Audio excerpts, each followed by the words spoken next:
Oh, they're still doing construction on this floor, but I want to make sure that I keep keep on track with this, what I'm doing here. Hey, all right. Hey, that's nice back there today. Look at all those the cloudscape. Look at that. That's pretty. Reflections upon reflections. Yeah, I've been working at home past like 10 days now. Made some decent progress with the oil stuff. What I also did was I went into the train station and actually maybe I'll pull up a visual aid. So if you watched any of these shows, vlogs, whatever you want to call them, I have a long-standing beef with Elmhurst Avenue Station in Queens, which is near my house. I've been beefing with them for like 30 years. It's not that it's a bad station. It's just a very uninspired station. It's big. It's painted yellow. There's a good amount of homeless people there. I would say homeless migrant workers, which is not. It doesn't bother me that they drink and get drunk down there. I know it's like, yeah, but it's a lot of these guys that are down there lost work because of the pandemic. And these guys, I think, are basically hardworking dudes. They just got a bad hand given to them by this pandemic nonsense and now are just kind of residing there. It's just a place to stay warm, get out of the element. What's my point? Sorry, I'm getting off track.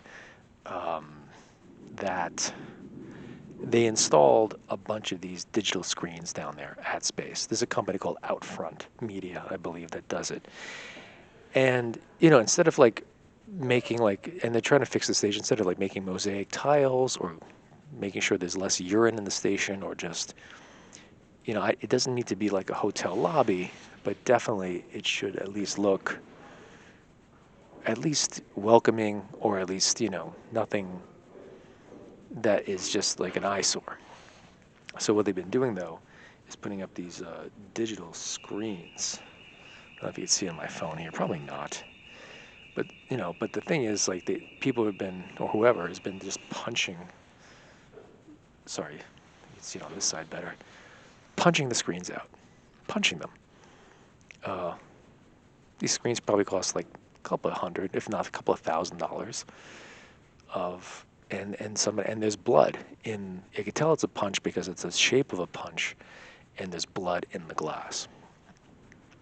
So what I've been doing is I've been taking photos of those, I guess, LCD display, the damaged LCD displays, and I've taken large pieces of board and I've been recreating the smashed LCD screen in oil, pastels, and in colored pencil. So it takes me days to do this, to do like the pixels and to do the lines, and it's like almost like a 1-to-1 scale in oil. And I call it techno-aggression because it's like, it's the frustration. It's like, you're homeless, you have no money, but then you're seeing like this ad for people on a tropical beach or skin cream or a car. And it's like, what bigger, here's the station that looks like crap, you don't have any money, but they're showing you a fantasy that there is no way that you could be a part of. So yeah, I would punch it too, except I don't want to hurt my hands. So I'd probably take a bat to it. But that's like the new work I've been doing, just like experimenting with, because I'm at home most of these days. My whole area is just busy, full of people drilling holes and stuff. So I pretty much ruined my living room. The carpet definitely is. There's so much oil, pastels, and stuff in the rug now. Bits of shavings from colored pencils, and yeah, it doesn't. It's just. I don't know if you guys know anything about like Francis Bacon, the artist. Um, but if you look him up, his studio is notoriously just like a pit of stuff, paints and oil, and it's like a bomb exploded inside of a studio. Just famously messy. And I feel like now my living room, and my apartment, I kind of kept as a not sacred space, but at least a neutral space away from my own art. And now it's like been totally taken over by because I can't just sit idly by. And yeah, I really yeah, and I did it all week, and I seemed to be fine. And I avoided as much drinking as I could, but Tuesday I crashed hard, like for no reason. I just was completely depressed. And then now I'm a little bit better. Um, Somehow it's like, my mood shifts just like the weather, like even the weather up here. Like now it looks, fun clouds and whatever, and then there's a storm. And it's like, I wish I had a meteorologist for my emotions so I can predict when it's gonna go. And there was no reason, nothing happened. Like I say that I got triggered, but nothing triggered me. Triggered myself, and then you go from like wanting to jump onto the subway tracks to then, I don't know, having a beer and a good night's sleep, and the next thing you're whistling Dixie. So this is like the range of stuff that I have to deal with, whether above or under the influence. So I think I just got, days on end working on these pictures kind of just put me in a mood. I felt like probably had some cabin fever. I needed to just get out of the house. And this is the place I used to go to get out of the house. That was why this space was separate and good. It's like this was the job, and then I went home. But now I've been working at home, and I felt like the walls were just like closing in eventually.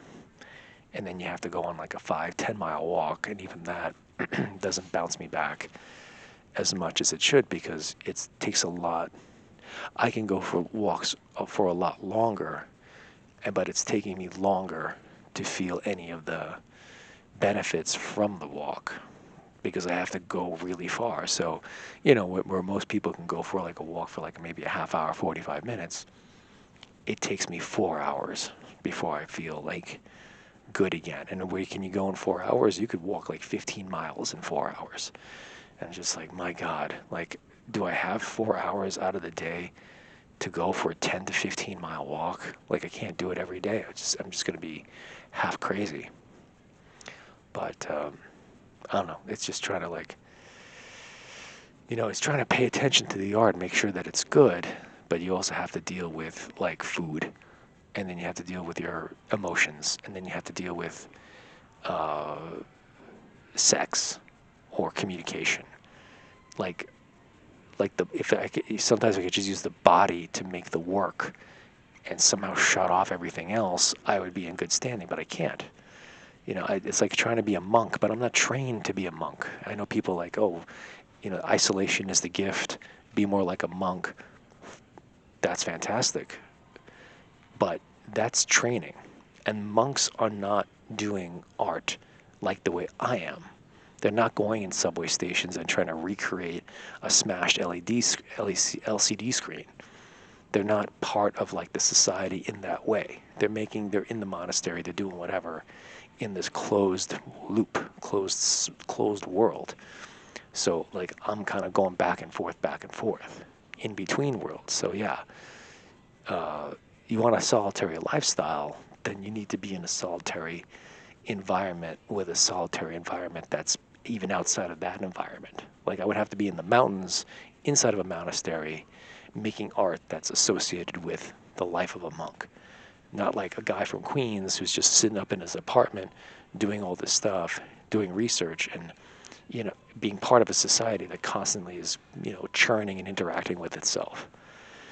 So it gets exhausting on the mind. Then you see the homeless people, you see the elections, you see this and then the other thing, you see despair, a city of despair, and then it gets you after a while. Anyway, that's I was just doing this. I was gonna talk about YouTube. Oh man. Okay. All right, let me go to another clip. How about that?